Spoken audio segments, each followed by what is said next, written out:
কিরে, তুই বলে ক্লাসের লাস্ট হয়েছিস? সবসময় তুমি নেগেটিভ করে ভাবো, একবারও তো পজিটিভ করে ভাবো না। আমি কতগুলো ছেলেদের আমি সহায় করেছি, তুমি ভেবেছো? একবার কি ভেবেছো এই কথা? কতগুলো ছেলেদেরকে আমি সহায় করলাম, তুমি তো একবারও বললা না তাদের কথা। তুই কি উপকার করলি?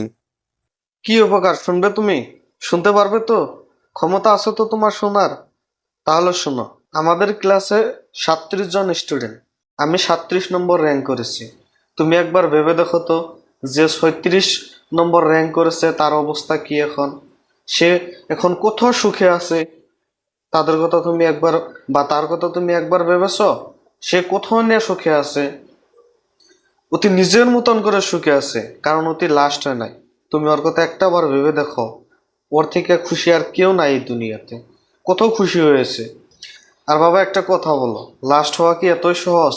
3 ঘন্টার মধ্যে 2 ঘন্টা 55 মিনিট বসে থাকতে হয়।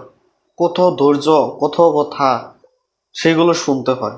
শোনার পরও আমি কত কষ্ট করে বসে থাকি, সামান্য ওই ছেলেদের জন্য বা মেয়েদের জন্য। আর যে এবার ফার্স্ট হয়েছে, সে কি লাস্ট হতে পারবে? সে দেখাতে পারবে লাস্ট হয়ে? সে কোনোদিনও পারবে না। লাস্ট হয়ে দেখাতে চাইলে বহুত বড় কলিজা লাগে। আর সেই কলিজাটা তোমার ছেলের আছে, তোমার ছেলেকে তুমি ধন্যবাদ দিয়ে দাও। বুঝেছো এখন?